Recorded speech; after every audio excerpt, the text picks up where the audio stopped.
what's up, and welcome back to Interpreting the Stars, where today we're bringing it to the immortal Tom Cruise's filmography, and we're taking a look at Risky Business, a film that I knew next to nothing about, but I did know about the only scene in the film that people reference all the time, and it's Tom Cruise dancing around in his underpants scene.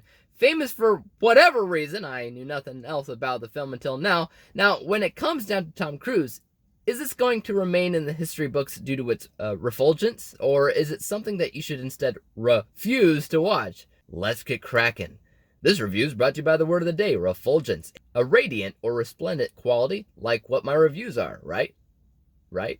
Risky Business takes Tom Cruise back to his roots as he plays a high school student that, while his parents are away, gets into trouble, and more specifically gets into some risky business when he hires a call girl and he falls in love with her, causing a number of problems for his home life, which he can't let his parents learn about when they get home, which may be very soon. I know people say that Tom Cruise is immortal and never ages, and I'm guilty of it myself, but if you look at him now versus in 1983 when he played Joel in this film, there's a clear difference. This is the first time that I felt weird watching Tom Cruise, because he looked like Tom Cruise, especially the eyebrows, but he also looked and acted like a kid. So one of my biggest hurdles while watching this film was to fully commit to watching a kid go through all these things and not just Tom Cruise, and it's not easy. I wasn't sure what kind of kid he was supposed to be either. Was it a nice boy that just needs to go through a few rites of passages, or is it just a stuck-up kid who is only interested in the pleasures of man? Whatever the case is, I couldn't get a lock on his character, and I just ended up finding him to be somewhat unlikable. In the early 80s, he may have been more likable, more relatable, but I don't think the same applies anymore. A big reason why, I think, for the most part, I don't care about this movie is because it mostly plays out like a coming-of-age film with characters that I can't relate to or like, and with subject matter that seems a bit over the top. It's all these things that actually confuses me as to how this film found the success that it did. Sure, it touches on some important themes here and there, as does any coming-of-age film, but the film itself doesn't have a massive plot. It does kind of towards the end, but by that point I feel like it's almost too late. But enough of all this negative talk, what about some positives?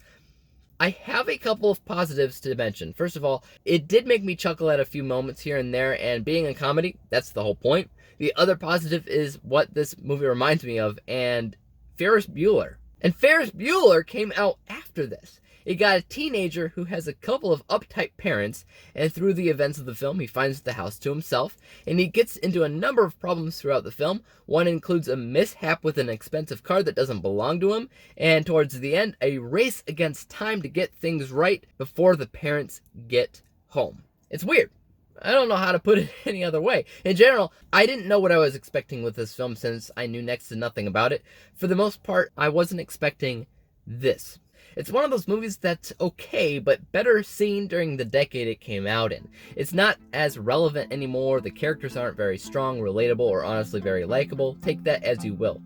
My unbiased score is 54%, and my biased score isn't very off at 44%. Both are around that 50% mark that basically states that this film is forgettable. When averaged up, we come to a final score of 49%. Again, this is a pretty forgettable film. Other than, I guess, Tom Cruise dancing around in his underpants. Because everybody just wants to reference that. There's nothing super special about this movie. But I'd like to hear you disagree with me in the comments down below. What do you consider to be special about Risky Business? Let me know. As for YouTube, you know what to do. Hit the subscribe button if you like this review, because there's more like it coming out. Hit the thumbs up button, because that always helps on my channel. And don't forget about the little bell icon, because that'll help notify you when I come out with my next review. And until then, peace out!